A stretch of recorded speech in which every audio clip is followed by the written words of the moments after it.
Welcome to the first episode of Naval History and Heritage Command's podcast, Anchored in History, Stories of America's Navy. NHHC serves our nation as the U.S. Navy's institutional memory, preserving an accurate history of the U.S. Navy. This podcast series will provide a peek at some of that history through snapshots in time and confirmed stories shared by those who have studied it and, when possible, those who are there. I'm your host, Cliff Davis, and with me in the studio today is Alexis Van Poel, Command Operations Report Program Coordinator and Processing Team Lead, and Anna Holloway, Fleet Histories Team Lead. Thanks for being here. Thank you for having us. Yeah, great to be here. So for our first episode today, we're actually going to talk about Navy decklogs and sailor poetry. And I'm sure this is something that people are probably going to question. Why is the Navy involved with poetry, and what are decklogs? So Anna and Alexis, take it away and tell us the history of decklogs and why poetry. Well, decklogs are actually a log that every commissioned naval vessel writes that accounts for every major event that happens on the ship 24 hours a day. So if, God forbid somebody fall overboard or something happens to an engine or something, it gets notated and preserved in the decklog. Those decklogs are then sent to the Naval History and Heritage Command, where we first ensure that every day of the month is accounted for and that it's been classified properly. And then we put it in some boxes and keep 5 years worth on site, and then maintain ownership of 30 years worth of decklogs. So if a ship needs a copy of their decklog, or if someone else in the Navy needs a copy of the decklog for whatever reason, we can provide access to those people. After 30 years, they get transferred to the National Archives, and with the 30 years worth that we keep, we support efforts by the VA and the VBA to support veterans' claims. That's actually what decklogs get used for most often, is to support our veterans. Okay, so what is the difference between a decklog and a core then, or a Command Operations Report? Well, a Command Operations Report is an annual report. That is something every command in the Navy, of which there's over 2,100, writes every single year that documents their own history. The decklogs, comparatively, are filled out only by the ships, and those are sent to us for every single month. So how long have been sailors producing decklogs? Well, the earliest decklog from the U.S. Navy is held at the National Archives, and that's from the schooner Wasp from 1776. But the decklog tradition goes back to, of course, our Royal Navy roots, and those logs currently, I think the oldest one that is held by the British equivalent of the archives is from the early 17th century. Okay. So decklogs and cores are still being used kind of hand in hand. The cores are just a yearly snapshot, and the decklogs are a daily occurrence of what's happening, correct? Correct. You can think of the core almost as the narrative. It is the story portion of it, and the decklog, I would really consider the nuts and bolts information. Yeah, no, the most important function that the decklogs and the cores serve is to support our veterans and their VA claims, especially now that the PACT Act has been approved, and going through like that greatly increased the number of requests we were getting from just the last 20 years. But if the sailors and the people writing these reports don't put the information in there, people aren't going to know until they need that report, and that's 20, 30 years down the line, and there's nothing we can do to get that information unless it's happened to have been captured somewhere else.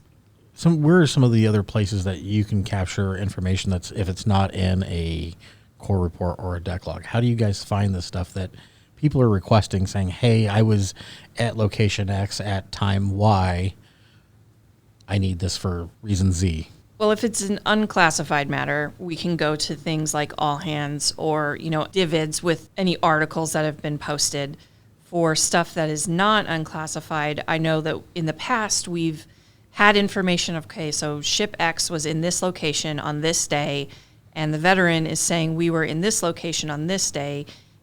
Could that ship have traveled that distance in that amount of time? And we can do those calculations. And if it's possible, then, we can go from there in support of the claim and hopefully get the veteran the benefits that they're asking for. So Anna, you were mentioning that there's VA and VBA individuals embedded, I guess, with NHHC, or? Yes, within our office and here at the Navy Yard.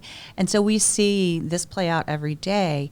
They're just working veterans claims, and they're using deck logs, they're using cores, and it can sometimes be very heartbreaking because the information simply is not there, and the researchers aren't able to make a positive verification of it. And so in terms of that type of thing, it's so important. We tell sailors that ask us about, why am I doing this? Why am I writing this? It's like, it's for future you. Mm-hmm. You're going to need this information potentially, 20, 30 years down the line. So write it for yourself, write it for your shipmates. So that's incredibly important. But beyond even that, the cores and the deck logs are so important for lessons learned for our current warfighters. They're looking to the past as well as looking into the future, but they're looking to the past to help inform some of their decisions. And the information included in cores and deck logs is vitally important to that cause. An example of that one of our other historians told me that I find incredibly fascinating is that in the early part of the Iraq and Afghanistan conflicts, Congress or the Pentagon, I don't remember who it was specifically, requested the information, but they were trying to stand up river units in one of those locations, and that hadn't been done since the Vietnam War. So they came to us to say, well, how did we do this then? And we were able to provide that information to successfully stand up those units in modern day. So that's why that information is so important. And it's really sad that a lot of the sailors don't know, A, why they're being asked to write these reports, but B, that they even go anywhere, let alone that they're used. I've talked to sailors both, in and out of the Navy that don't know that their deck logs come to our command, let alone that they're actually used to support veterans claims or anything else. I was recently emailing with a sailor about the core reports, and, he expressed that same sentiment that sometimes it just feels like another report they're having to write. And I let him know, no, these do actually get used most often to support veterans and their claims. And he told me that made his day, and that, supporting the vets is so important, which I agree with. Both of my grandfathers were in the Navy in World War II. So I feel a personal connection to preserving the history of these sailors, because in the end, it's going to be so important to them. Right. I feel that at some point in time, I've run across sailors myself that have, hey, I'm trying to find this stuff. How do I go about doing it? And so you pushing that importance of what they must have in them, and again, just their overall general use of their importance. Do you think that influenced that sailor to go back and tell other sailors, hey, this is something we need to do? I mean, or do you think it was just kind of okay, checking the box? Actually, we've had follow-up with several sailors who have, when they realized that we didn't have the information that they needed, they said, tell us how we can do better for ourselves and for future sailors. And so they do make that effort. Yes, it does make an impact when we have had the chance to go out and engage with members of the fleet. Just in the last year and a half, we've been trying to do more of that, and there has been a marked improvement in the cores and the deck logs that we receive from those commands, just because, they understand why it's important not only to them, but in the bigger picture. And we are going to try in the future to go out and do more of that and make it not only easier for the commands to submit, but also kind of give them a little training on this is what it would be great to see in those. And if you can just save us a copy of the stuff you're already writing throughout the year and then just send it to us, you don't have to reinvent the wheel every single year, because it is a big ask. You're trying to condense a year's worth of activities into a report that can vary from, 3 pages to, I've seen ones that are 70 pages long on the core reports, depending on how much effort is put into them. And, for them to know what it's used for, that always leads to an improvement. And everyone that I've spoken to active duty through the course of fleet engagement has been so receptive to receiving our help. That's good to hear. One other thing that we use the cores and the deck logs for is the Dictionary of American Naval Fighting Ships. And those are the official histories of ships. And those can also be used to help with veterans' claims. And so, again, it's another thing that we can do to tell the history of the Navy, and the sailors are the ones that are helping us write it. I appreciate all that extra information, because hopefully, some sailors will be listening to this podcast and be able to hey, shipmate, here's why we're doing this, and this is why it's important, because as the both of you said, it's not a matter of for you now importance, but 30 years of importance down the road. Mm-hmm. So when, I guess, this Navy poetry, when did sailors start writing poems, and what's the special about that? Well, it goes back into the mists of time. Okay, that's just the trite answer. In reality, we don't know how far back the tradition goes. The earliest recorded decalogue poem so far is from 1926. And that was on the USS Idaho, correct? Yes, the USS Idaho, and it was written by a young ensign whose name was Edward Vincent Duckweiler. And so he wrote it, and I just love the fact that the last couple of lines in it, he says, "If the captain ever sees this log, my God, what will he do?" And the best part is the captain did see the rhyming log, and the captain wrote on the decalogue sheet, "The captain is glad to see that the old Navy custom of writing up the first watch of the year in rhyme is known to the younger members of the service. The watch stands as written." And so it actually has been done prior to that, just we've not been able to find it then. Correct. That's the first one that is really documented, but obviously the captain's note there really makes it seem as though it is an earlier tradition. And then if you look at another decalogue from 1926, or a story from 1926 from the battleship Pennsylvania, Lieutenant J.G. Arthur Agaton recalled that he said, "The skipper was a humorless fellow who had never heard of this tradition and sent the log back to me for rewriting in less rhythmical style." So clearly they've been doing this. It's just we haven't been able to find it. There's been a couple of researchers who have gone through every decalogue from the 1890s forward, maybe even earlier, and these are the earliest references that they've been able to find. Wow. And it's surprising that they've gone that far back and haven't been able to find anything else. Mm-hmm. So with the poems, Naval History Heritage Command has been doing a poetry contest, I guess. Is that what it is? Or Yes, the command itself has been hosting the contest since 2021, where anyone who chooses to participate, it's completely voluntary, can send us a copy of the poem that they've written as the first watch of the new year on New Year's Day, and we read through all of them. The decalogue team chooses what we feel are the top 10. Then a triad of former or current Navy personnel from within the command or by network reviews those top 10 and picks what they feel are the top 3. And then our command director, retired Admiral Samuel Cox, he ranks them first, second, and third, and he gives that information to us. At that point, we start working on the nuts and bolts of getting the information put together, on announcing the winners and putting together the prizes. Okay, so was it always NHHC that ran the contest before, or how long has the contest been going on? We haven't determined the exact start date of the contest, but a couple of magazines back in the 60s and 70s ran kind of competing contests. The Navy's official All Hands definitely ran a contest. We couldn't determine what the prizes were. And then the Independent Navy Times also ran contests where there was a cash prize. But the All Hands, they would print out their favorite ones every year, and some of them are quite hysterical. So how many poems are written a year? I mean, is this historically, there's only so many with the Idaho back in 1926. Did it gain in popularity at some point in time, and then is this kind of ebbed and flowed, or has it waned a little bit? It seems like an ebb and flow, really. I mean, you see a lot of them during World War II, which is surprising because they're in the thick of it, but they're making commentary on being away from home or commentary about the enemy, etc. You also see a huge upsurge during the Vietnam era, but part of that could be because of the contest, and there was a cash prize. So it's hard to say if that was the impetus for the big surge in the Vietnam era. And then since, I guess, the last 20 or so years, it seems to have really fallen off. Why do you think that is?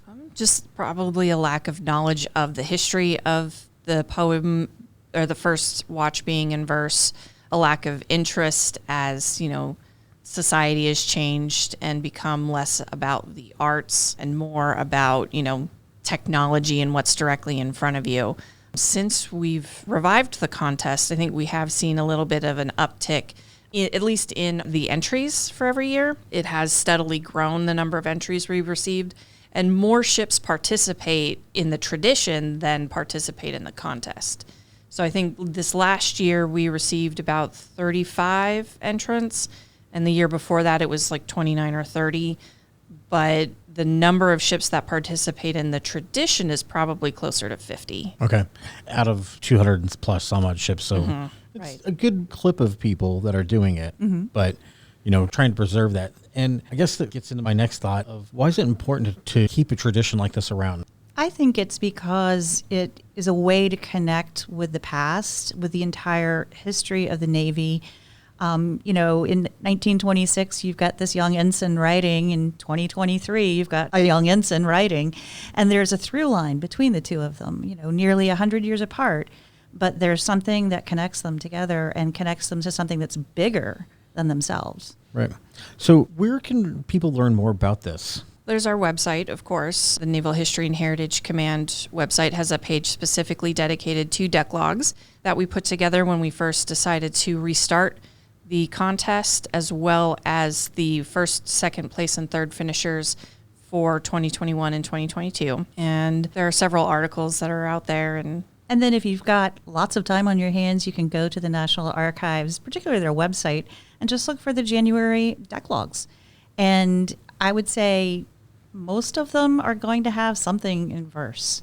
They tend to range from the World War II era up through the Vietnam era.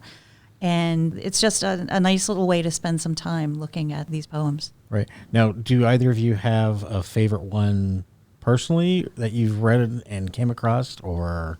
I think my favorite one right now is actually the 2022 winner from the USS Bunker Hill, which did decommission in 2022. And so they made sure in their decklog poem to talk about the entire history of the ship, which I thought was very clever. That's kind of neat. I don't know. I'm still partial to the Bassalone's January 1966 one that can be sung to the tune of Downtown by Petula Clark.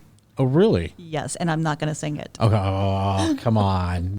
I mean, that took some talent to figure out how to do it, to sing it to the song of Downtown. I can read a little bit of it to you. Go you for can it. Just pretend you're singing along. Midnight has struck, and here on the Bassalone, we're all alone. Alone. The duty section here wants to wish everyone a happy new year. New year. But the officers have made it, followed closely by the crew. There's no one left on board to wish a happy new year to. Sad are we. They've packed up their troubles and woe and have found all the places where lights are aglow and gone downtown.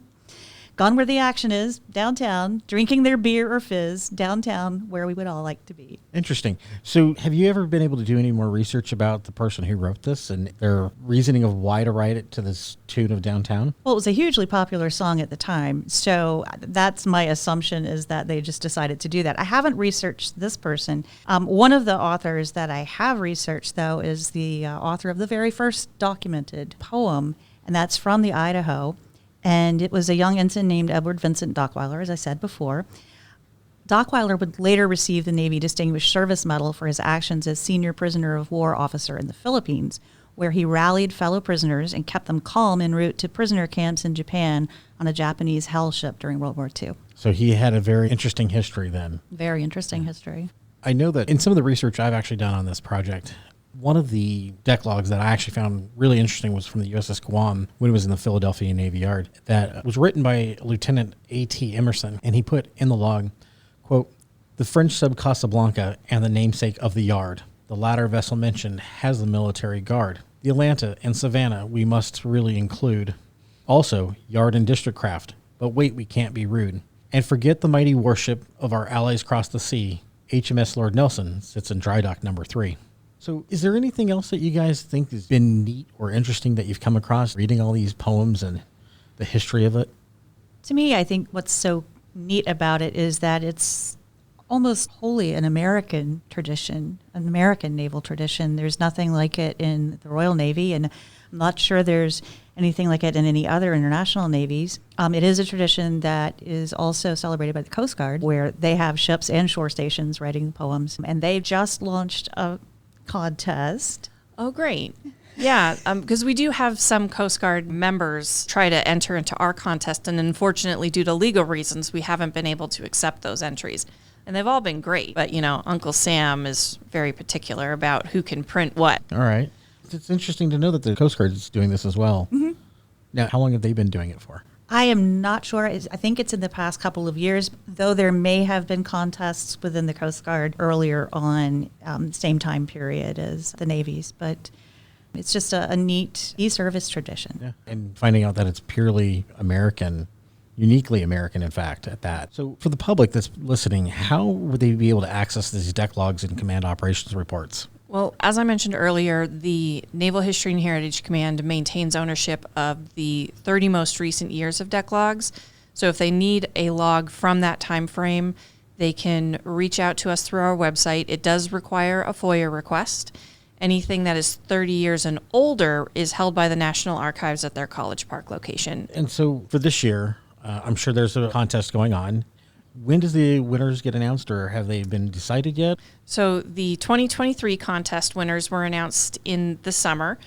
The 2024 contest starts on January 1st, 2024, where U.S. Naval Commission ships have until the end of February to get us copies of their poems should they choose to participate. And at the end of February, we go through the review and selection process. It does take a couple of months because we have to coordinate schedules with several different people. And then the winners of the 2024 contest will be announced probably in June or July. It was earlier mentioned about prizes and such, and, well, the Navy don't issue a monetary prize. What is there besides the bragging rights of, hey, we did the best poem out there? The first place winner gets a piece of Constitution copper, which is copper from the oldest commissioned ship in the world, not just the U.S. Navy. And as they refit the ship with copper, the old stuff coming off, we get pieces of it and we can use that as awards.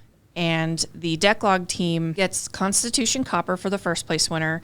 First, second, and third place all get a coin from our director, Sam Cox, and we get it mounted in a really nice custom frame. And those usually get mailed out by October. Okay. So any final thoughts?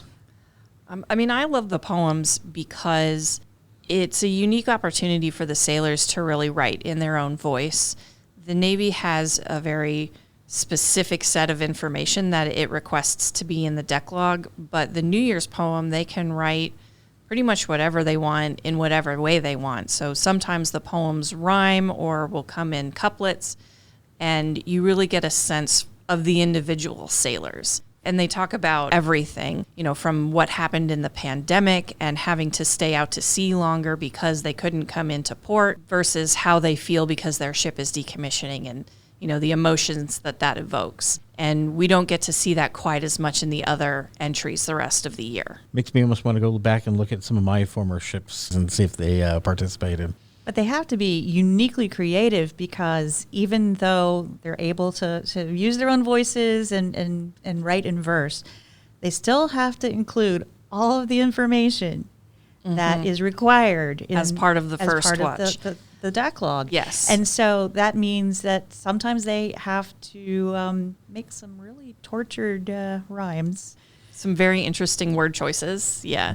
I have seen ones where they just kind of tack that on to the end and it's not actually a part of the poem, but it's still in the first watch entry. But the really good ones include it in some way. So now what would that first entry information be that they have to have? A lot of systems, status, things like that, the engine. Who's the senior officer present afloat? Just even the tension on the cables. Mm-hmm. If they're docked, where are they getting their shore power from? What ships are around them? What's the sea state? It's just a whole host of things that have to be listed. There's a wonderful one, and I'm blanking on the name of the ship, but this happened during the Vietnam era where they include all this information and then they're fired upon. So there's a little bit of a fight. and then they have to go back in and amend the first watch poem. And they do it in verse, but they put the fight in. So is there other notable ships that you've come across that have had interesting poetry? To me, one of the most poignant ones that we found was the first watch entry from Thresher. And the young lieutenant who wrote that did go down with the ship just a few months later. So that one kind of gave us all chills. Right. With ships that have, I guess, been sunk, thinking of ships Lexington, Yorktown, Indianapolis, are there copies of that stuff out there as well? Or were they lost with the ship? It would have depended, I think, on where they were in their journey. You know, if they'd been able to make port, mail those logs off to the command and get them to us before they sunk, we would definitely have those. But anything that was on board ship, if the ship was unrecoverable, chances are they would have gone down with the ship. For us here at Naval History Heritage Command, it's great to see that these stories, as you said, Anna, that they are bigger than one person and how they all interweave and tie us. And to quickly recap, more information about deck logs, command operation reports, Navy poems, and the poetry contest can be found at history.navy.mil. Thanks for joining us today on this inaugural episode of Navy Deck Logs and Sailor Poetry on Anchored in History, Stories of America's Navy.